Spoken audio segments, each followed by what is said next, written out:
Hide and seek ಟೈಟ್ಲೇ ತುಂಬ ಚೆನ್ನಾಗಿದೆ. Cinema ಲ್ಯಾಂಗ್ವೇಜಲ್ಲಿ ಹೇಳಿದರೆ ಬಹಳ ಇಂಟ್ರೆಸ್ಟಿಂಗ್ ಒಂದು ಟೈಟಲ್ ಅದು. ಆಮೇಲೆ ಇವತ್ತಿನ ಯಂಗ್ಸ್ಟರ್ಸಿಗೆ ಈಗ ಅನೂಪ್ ಆಗಲಿ ಧನ್ಯ ಆಗಲಿ ಅವರಿಗೊಂದು ಗ್ಲೋಬಲ್ ಲೆವೆಲಲ್ಲಿ ಹೆಸರು ಮಾಡುವಂಥ ಅವಕಾಶ ಇರುವಂಥ ಒಂದು ಸಬ್ಜೆಕ್ಟ್ ಅಂತ ನಂಗೆ ಗೊತ್ತಾಗಿದೆ. ಯಾಕಂದರೆ ಈ ಕಿಡ್ನ್ಯಾಪ್ ಕ್ರೈಮ್ ಸ್ಟೋರೀಸ್ಗೆಲ್ಲ ಆಲ್ ಓವರ್ ಇಂಡಿಯಾ ಅಲ್ಲ, ಆಲ್ ಓವರ್ ಗ್ಲೋಬ್ ಅದಕ್ಕೆ ಒಂದು ಮಾರ್ಕೆಟ್ ಇದೆ. ಪುನೀತ್ ಅವರು ತುಂಬ ಚೆನ್ನಾಗಿ ಮಾಡಿದ್ದಾರೆ ಅಂತ ಕೂಡ ಕೇಳ್ಪಟ್ಟಿದ್ದೀನಿ. ಎಲ್ಲರೂ ಹೇಳಿದಾಗೆ ಧನ್ಯ ಅವರು ರಾಜ್ಕುಮಾರ್ ಅವರ ಮೊಮ್ಮಗಳು, ಈ ಕಡೆ ರೇವಣ್ಣ ಅವರ ಮಗ. ಆಗಲೇ ಬಿ ಕೆ ರವಿ ಸರ್ ಹೇಳಿದರು ರೇವಣ್ಣ ಅವರಿಗೆ ಸಿನಿಮಾ ಪ್ರೀತಿ ಹೇಗಿದೆ ಅಂತ. ಇವತ್ತಿನ ಈ ರಾಜಕೀಯ ಜಂಜಾಟದ ನಡುವೆ ಕೂಡ ಇಷ್ಟೆಲ್ಲ ಜನ ಬಂದಿದ್ರೆ ಅದು ರೇವಣ್ಣ ಸರ್ ಅವರ ಪ್ರೀತಿಗೋಸ್ಕರ.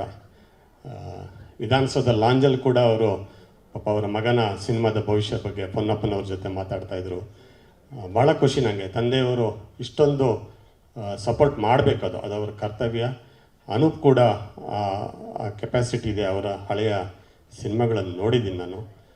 ಖಂಡಿತವಾಗಿ ಈ ಸಿನಿಮಾದ ಮುಖಾಂತರ ಅನೂಪ್ ಮತ್ತು ಧನ್ಯ ಮತ್ತೊಂದು ಎತ್ತರಕ್ಕೆ ಹೋಗ್ತಾರೆ. ಅವರಿಗೆ ಶುಭವಾಗಲಿ ಅಂತ ಶುಭ ಹಾರೈಸಿ, ಹಾಗೆ ನಿರ್ದೇಶಕರಿಗೂ ನಿರ್ಮಾಪಕರಿಗೂ ಕೂಡ ಒಳ್ಳೆಯದಾಗಲಿ ಅಂತ ಹೇಳ್ತಾ ನಾನು 2 ಮಾತನ್ನು ಮುಗಿಸ್ತೀನಿ. Thank you so much.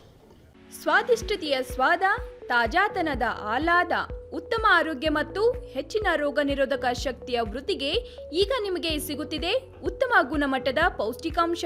Shri Vaidik millet health mix, ಇದು ಸಿರಿಧಾನ್ಯಗಳ ಸಂಪತ್ತು.